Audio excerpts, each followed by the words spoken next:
salam sejahtera dari Sabang sampai Merauke, dari Minang sampai Pulau Rote.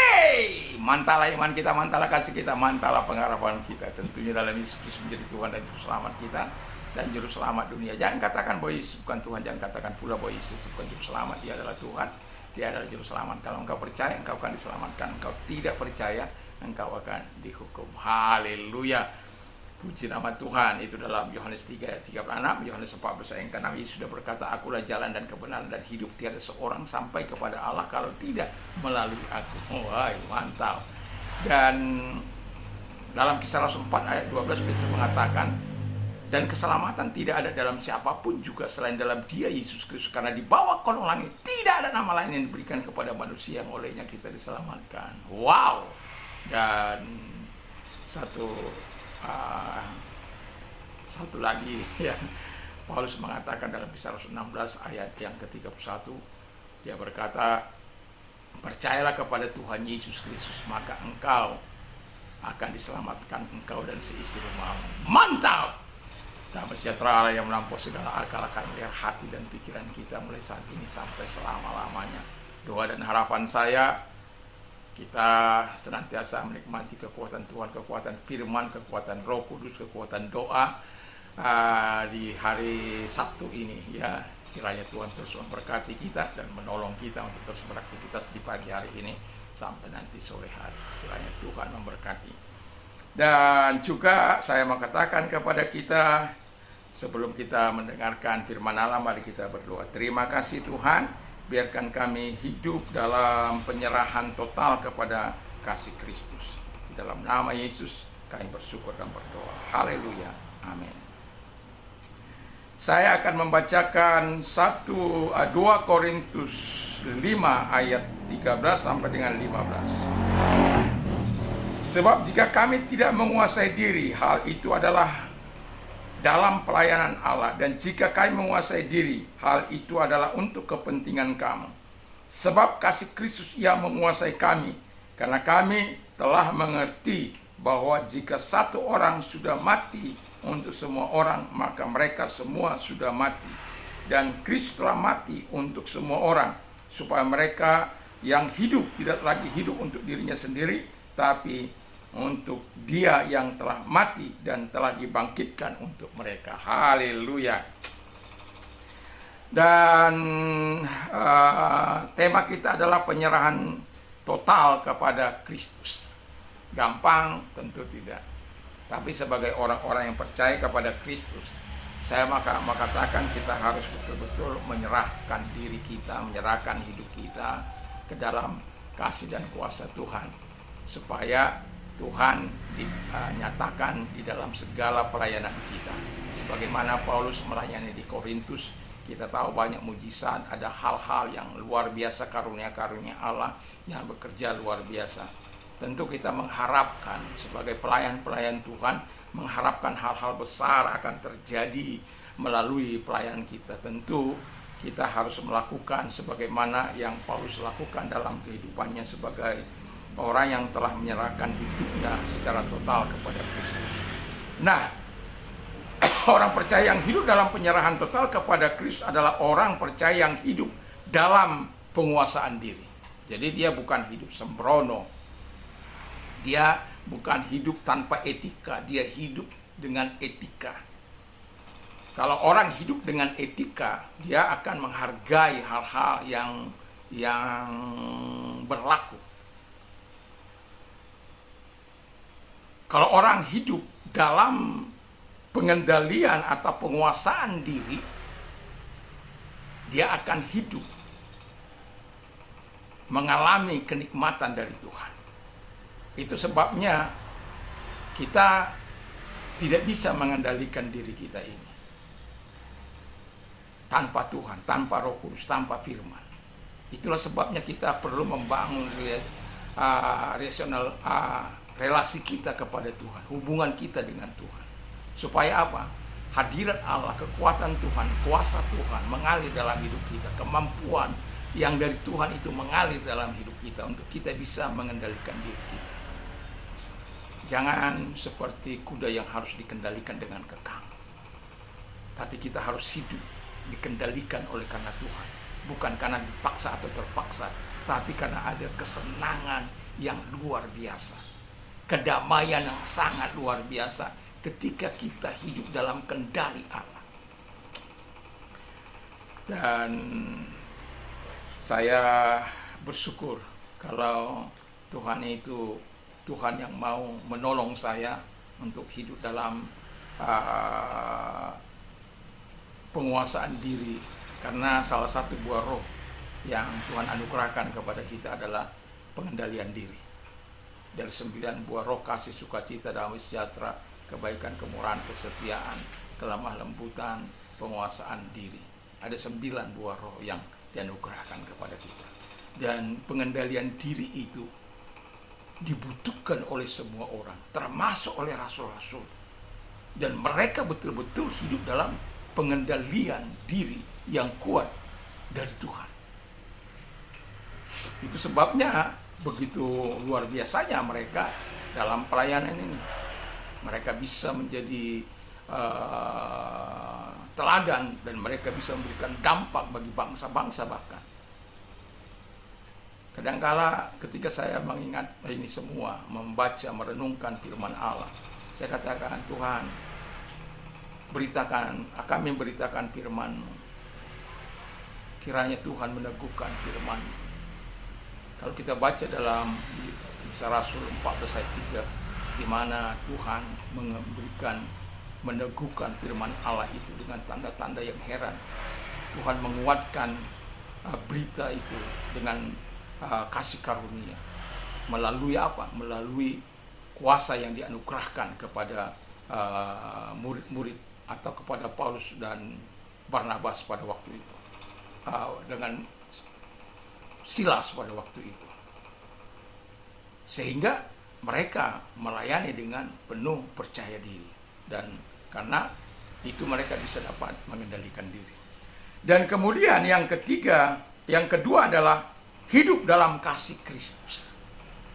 Jadi orang-orang yang penuh penyerahan total kepada Kristus, mereka hidup dalam kasih Kristus karena mereka menyerahkan diri secara total. Kita yang menyerahkan diri, kalau kita baca bagaimana dia sampai mengatakan, aku rela menjadi sampah, menjadi kotoran, agar berita Injil itu sampai kepada mereka. Itu sesuatu yang sangat luar biasa. Rela menjadi sampah dan kotoran, sama dengan sampah dan kotoran. Sering saya bilang hidup kita ini sebagai pelayan Tuhan bagaikan hidup di akuarium kaca. Mereka melihat seluruh gerak-gerik kita. Kadangkala kita juga, saya katakan, sering harus mengatakan, kita ini bagaikan tong sampah. Semua dicurahkan kepada kita. Kita harus nampung. Sebaliknya, kita harus mengatakan dengan kasih ke Tuhan. Karena kita adalah orang-orang yang telah menyerahkan diri sepenuhnya kepada Kristus. Penyerahan total kita kepada kasih Kristus itu, atau kepada Kristus itu, membuat kita hidup dalam kasih-Nya. Bukan lagi hidup dalam omon-omon. Kalau orang kiranya tidak senang dengan perbuatan kita, kita ditegur, ya berubahlah. Kalau orang tidak senang dengan beritamu, ya kalau itu berita sampah, ya dengarkanlah. Ya. Tapi kalau engkau memberitakan kasih karunia, engkau dihujat, engkau dipermasalahkan, terimalah karena engkau tong sampah. Saya ini tong sampah. Tapi kita harus menghadapinya dengan kasih Kristus. Dicaci, dimaki, dipitnah, dipersalahkan, dan lain sebagainya. Kita harus tetap mengasihi Kristus. Bukan karena kita mengasihi orang lalu kita tidak mau menegur orang. Kasih yang nyata-nyata lebih baik daripada kasih yang sembunyi-sembunyi. Saya lebih mementingkan kasih yang nyata, bukan kasih yang sembunyi-sembunyi. Saya iya, tidak. Sudah itu ya sudah. ya sudah, kalau dia nggak mau dengar ya dia ambil jalannya, saya ambil jalan saya, kan gitu saja. Ngapain kita harus ngotot dengan itu? Itu sebabnya sebagai pemimpin kita harus selalu waspada, hati-hati. Kita memang hidup dalam kasih Tuhan, bukan berarti kita malaikat, bukan berarti kita Tuhan. Kita tak luput dari dosa dan salah. Apakah saya tidak pernah minta maaf dengan anak saya? Pernah. Saya gebuki anak saya. Tapi kemudian karena di rumah ini kan hanya ada 4, uang istri saya hilang 20.000, saya gebuki anak saya. Dan ternyata uang, kan nggak ada mungkin orang ngambil. Tapi kemudian uang itu ditemukan, ternyata selip. Saya sebagai ayah yang sudah kemudian ya minta maaf. Nggak ada masalah kan? Orang tua minta maaf kepada anak.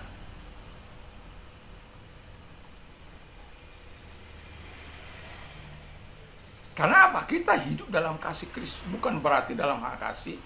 Saya kan tetap yakin orang tua itu harus menunjukkan kasihnya dan juga akan menunjukkan keadilannya.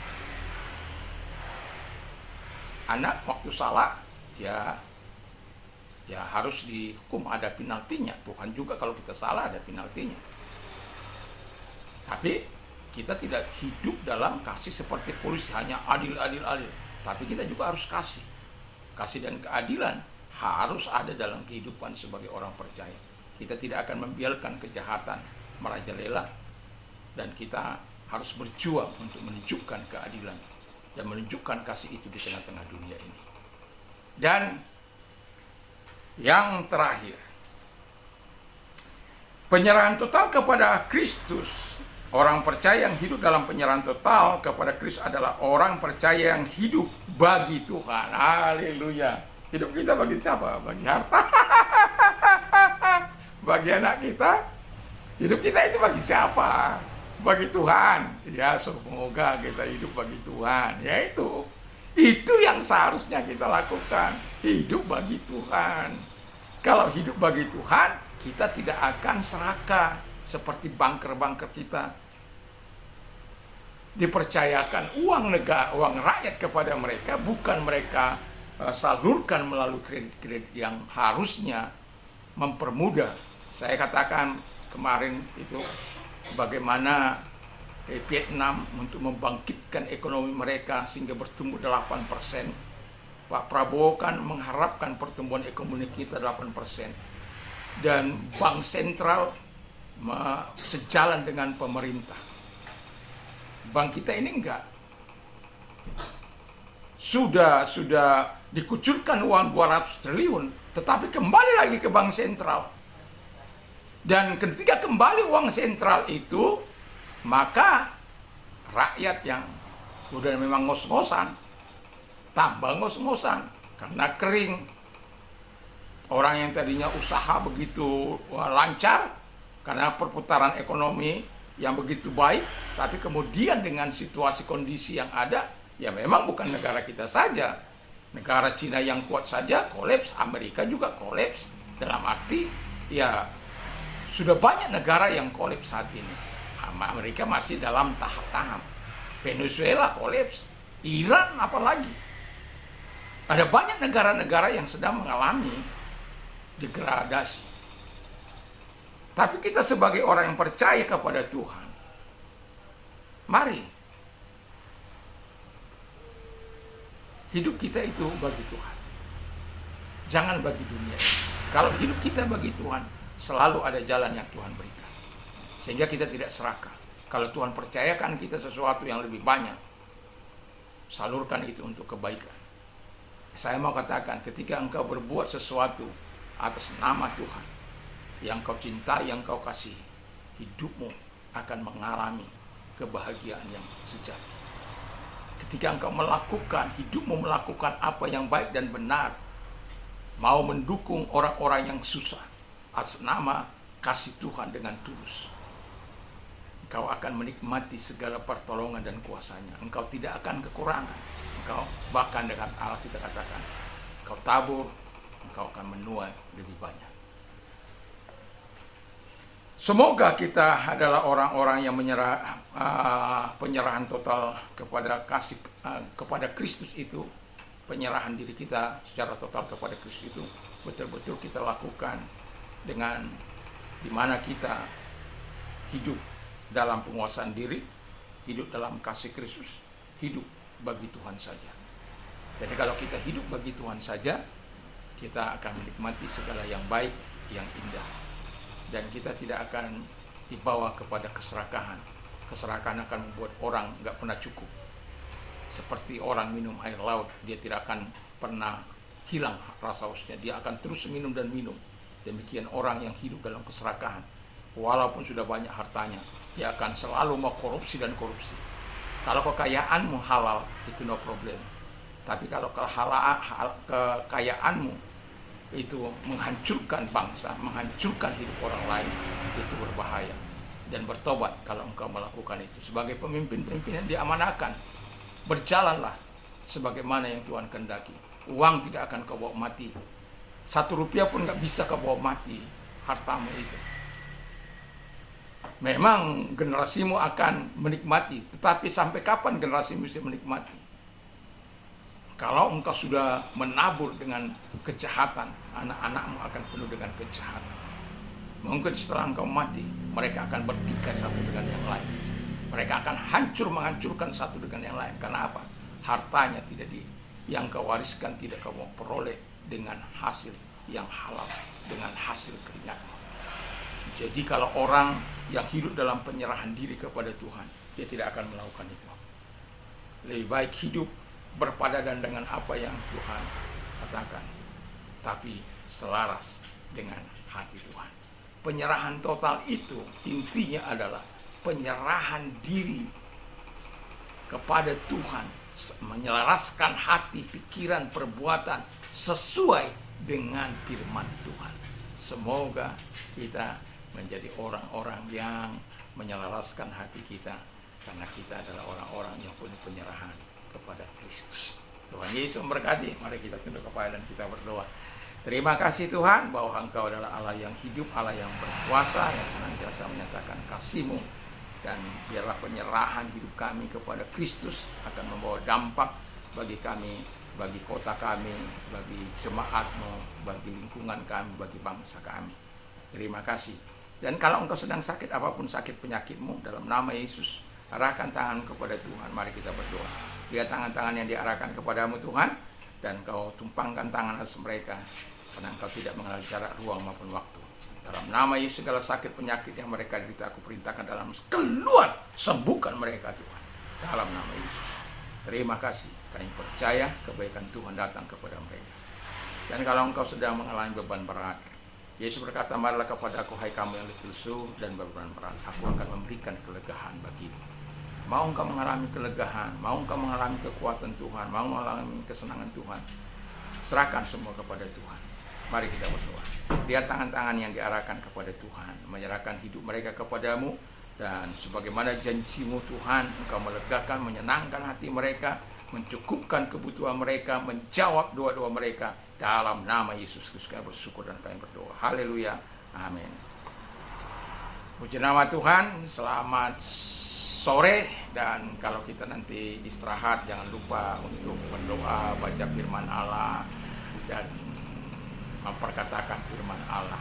Jangan lupa ya, kita bertemu bersama-sama untuk melakukan apa yang berkenan di hadapan Tuhan. Tanpa Tuhan kita tidak dapat berbuat apa-apa. Dan itulah sebabnya biarlah kita cinta Tuhan, penuh penyerahan diri kepada Tuhan. Oh ya, kalau Anda ingin berdonasi, berdonasilah dengan kasih Kristus kepada mereka-mereka yang sedang berusaha. Kami sudah berbuat, dan kami memang sedang menghimpun rekan-rekan ya. Dan kalau Anda tergerak untuk melakukan pertolongan kepada mereka yang mengalami dampak ya, kehancuran itu, bisa berdonasi di nomor-nomor yang ada, dan mohon disampaikan melalui WA kepada nomor telepon bahwa Anda sedang berdonasi. Kiranya Tuhan Yesus memberkati dan Tuhan senantiasa melakukan yang terbaik. Mantap, mantap, mantap.